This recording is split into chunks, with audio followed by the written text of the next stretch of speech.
Dear Myself, 내가 없는 당신에게 61번째 에피소드를 시작합니다. 내가 없는 당신에게 팟캐스트는 한국 시간으로 매주 금요일에 업로드 되고요.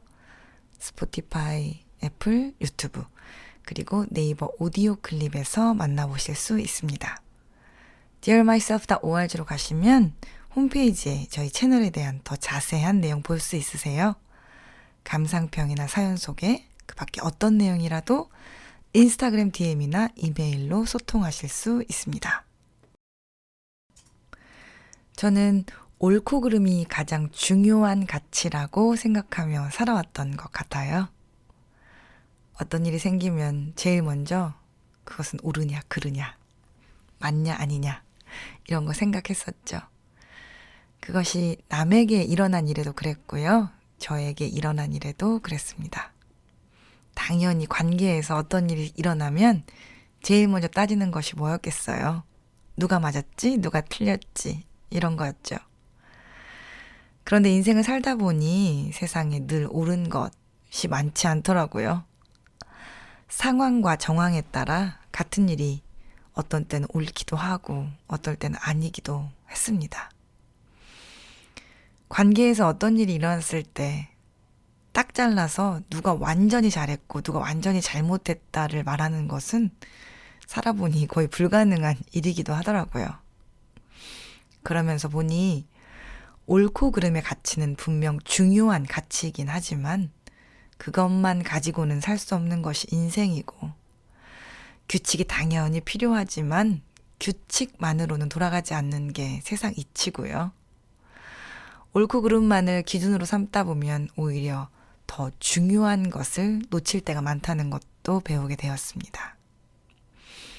우리가 사는 매일의 일상과 일상의 관계들은 시시비비를 가려야 하는 법정이 아닌데도 자꾸 맞냐 틀리냐의 잣대를 들이대게 되면 의도치 않게 내 마음, 다른 사람의 마음, 그리고 관계들에게 상처를 남기게 되는 것 같아요. 그리고 무엇보다 그런 행동들은 자기를 야금야금 지워나가고 소멸하게 됩니다. 그래서 자꾸 맞냐 틀리냐의 기준을 들이대지 말아야지. 옳고 그름을 제일 먼저 따지는 습관 버려야지 하면서도 아주 오랫동안 그 길로 길들여졌기 때문에 쉽게 달라지지가 않더라고요. 그런데 이 문제가 저만의 문제 혹은 동의하시는 여러분들만의 문제가 아니고 이 시대를 사는 많은 사람들이 가지고 있는 고질병이라는 것 알고 계셨어요? 특별히 관계 안에서 자신의 감정을 표현하는 것이 서투른 한국 문화 안에서는 내가 원하는 것 혹은 느끼는 것을 직접적으로 이야기하지 못하고 애둘러서 객관적인 이유를 대는 습관이 있더라고요. 나는 네가 안부 전화를 해주지 않아서 서운해 라는 말보다 아니 어떻게 자식이 친구가 며느리가 사위가 이렇게 전화가 없을 수가 있어? 라고 말하는 패턴. 저는 아빠가 그런 말씀을 하시니 마음이 무거워요 라고 하는 말보다 아니 부모가 돼가지고 왜 그런 식으로 하는 거예요? 라고 말하는 방식. 네가 이렇게 하는 것이 나는 너무 힘들어 라는 말보다 그렇게 하면 남들이 어떻게 생각하겠어 라고 말하는 방식. 다들 익숙하시죠? 이런 표현들은 결국 내 감정을 솔직히 드러내기보다는 마치 어떤 옳고 그름이 정해져 있고 나는 그 기준을 대신 말해주는 사람인 것처럼 들리곤 하죠. 그런데 문제는 이런 말들이 관계 안에서 문제를 해결하거나 그 관계를 나아지게 하는 데는 도움이 되지 않는 것 같아요. 아니 객관적으로 생각을 해봐. 이 말은 제가 남편과 싸울 때 가장 많이 하는 말일 거예요. 객관적으로 무엇이 옳고 그르냐를 생각해 보라는 것이죠. 그것을 생각하면 내가 옳다는 것을 금방 알지 않겠느냐고 다그치는 말이죠. 그런데 남편은 제가 생각하는 객관적으로 옳음과 한참이나 차이가 있는 것 같더라고요. 저는 고지서가 날라오면 그날 돈을 내야 된다라고 생각하는 사람이고, 저희 남편은 고지서를 받으면 내야 하는 기한을 살펴본 후에 그 전까지만 내면 된다고 생각하는 사람입니다. 어느 날 자동차 보험료 납부 기한이 하루밖에 남지 않은 상황에서 저는 펄쩍펄쩍 뛰면서, 아니 보험료를 지금까지 안 내면 어떡해. 보험 없이 다니다가 사고라도 나면 어떻게 할 거야? 막 무보험으로 다니자는 거야? 무대뽀야? 제가 이렇게 얘기하니까 남편이 반문합니다. 아니 이거 내일까지인데 내일까지만 내면 되는 거야. 내일까지 내면 무보험 되는 거 아니야. 어떻게 그렇게 말할 수가 있지? 이런 아니란 생각을 고쳐줘야겠다. 이런 생각으로 저는 이제 저의 주장을 입증하기 위해 저의 18번인 그 말을 사용합니다. 아니 객관적으로 생각해봐. 이거 미리미리 내야지. 누가 이런 걸 기한 날짜에 딱 맞게 내. 마음 졸이게. 지금 기한 날짜에 딱 맞춰내는 게 맞다고 생각하는 거야?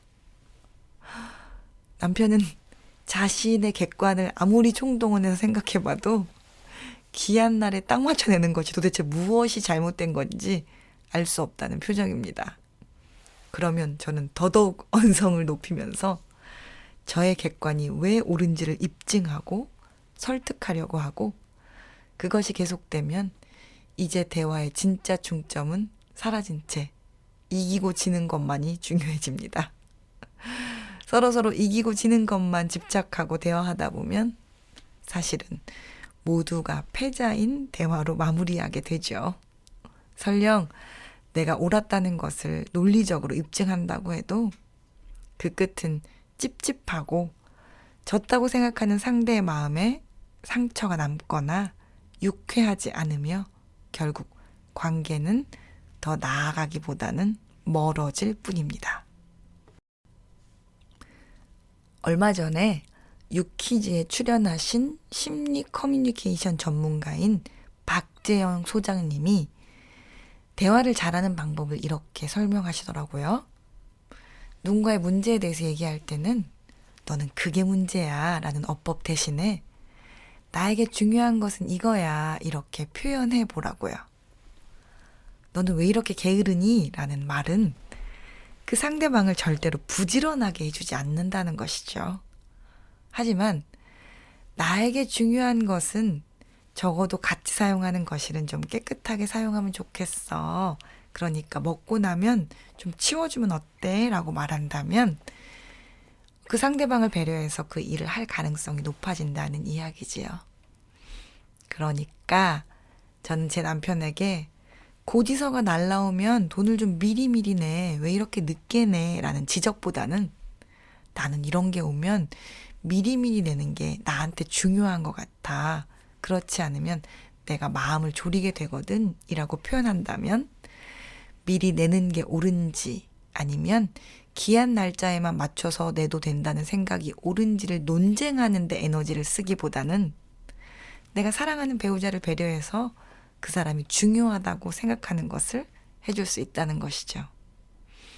이렇게 문제를 지적하거나 다시 말해 옳고 그름으로 판단하는 대화의 패턴을 나에게 중요한 것을 소통하는 대화의 패턴으로 치환하는 연습이 꼭 필요하고, 이것이 대화를 잘 하도록 도와준다고 설명하시더라고요. 제가 이에 대한 유퀴즈 영상 링크 공유해 둘 테니까 시간 나시면 한번 보세요. 생각해보면 정말 그래요. 뭔가를 지적하고 판단하고 시시비비를 가리는 것은 사람을 연결시켜주거나 소통을 더 잘하도록 도와주지 않는데도 그런 패턴이 얼마나 우리 깊은 곳까지 자리 잡고 있는지 몰라요. 그런데 여러분, 제가 이렇게 저의 마음을 표현하는 패턴으로 연습을 시작해보니까요.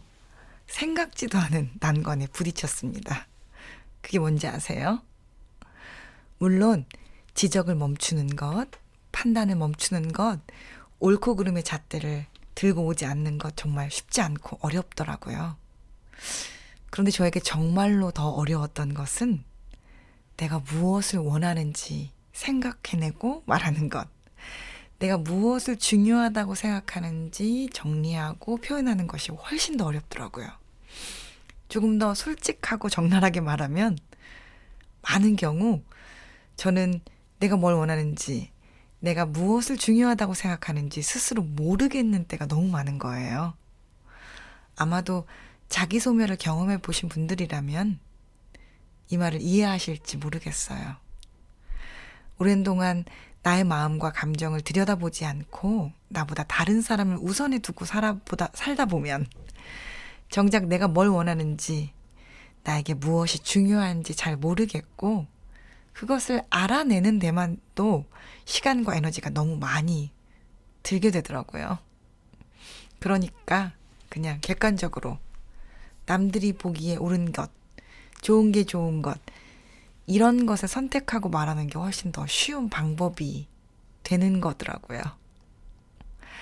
하지만 언제까지 내가 없는 자기 소멸의 상태로 살고 싶지 않아서 내가 원하는 것이 무엇인지, 내가 중요하게 생각하는 게 무엇인지 바지런히 생각해보고 찾아보고 그리고 표현해야겠다 마음 먹고 이거 쉽지 않으니까 꾸준히 연습도 해야지 라고 마음도 먹었는데요. 막상 내가 원하는 것을 생각하고 말하려고 하니까 제 안에 너무 많은 목소리들이 막 튀어나오는 거예요. 뭐 예를 들어서 그래 나 오늘 빵을 좀 먹고 싶어. 이게 내가 원하는 거구나 해서 말하려고 하면 너 그거 살찌는데 옳은 일이야? 라는 목소리가 툭 튀어나오고 오늘은 좀 피곤하니까 낮잠을 자야겠다 생각하면 너 이렇게 게으르게 살아도 괜찮겠어? 라고 판단하는 목소리가 나오고요. 저 사람은 너무 자기 생각만 하고 이기적으로 말하는 것 같으니까 거리를 좀 두고 싶다. 그러면 너 사람이 서로 돕고 잘하고 살아야지 라고 말하면서 무엇이 옳고 그른지 가르치려는 목소리가 자꾸 올라오는 거예요. 그러니까 내가 무엇을 원하고 내가 무엇이 중요하다고 생각하는지 알아내고 표현하는데 가장 큰 방해물이 나 자신이었다는 거 왜 몰랐을까요? 아마도 너무 오랫동안 객관적인 잣대로 옳고 그름만을 판단하다 보니 그것만 발달이 되고 나의 마음을 헤아리는 데는 너무 인색했던 것 같아요. 그래서 저는 내가 원하는 것을 찾고 내가 중요한 것을 표현하는 것을 연습할 때마다 객관적이 아니라 주관적으로 라는 말을 스스로에게 자주 그리고 반복적으로 하려고 합니다. 객관적으로 다른 사람들이 보기에는 좀 다를 수도 있지만 주관적으로 나는 이것을 원해. 그래도 괜찮아. 객관적으로 틀리다고 할 수 있겠지만 주관적으로 나는 이것이 중요하다고 생각해. 이렇게 나 스스로에게 말하면서 질타나 자책하는 것을 멈추고 나를 배워나가는 것을 연습하는 중이에요. 객관적이 아니고 주관적으로 삶을 바라보는 일은 인생과 관계를 생각하는 것에 큰 변화를 가지고 왔습니다. 내가 늘 객관적으로 옳은 일을 해야 한다는 강박에서 조금 벗어나기도 했고요. 늘 객관적으로 옳은 일이 사람의 마음과 관계, 그리고 인생의 성장에 꼭 도움이 되는 것은 아닐 수도 있다라는 것도 인정하게 됐고요.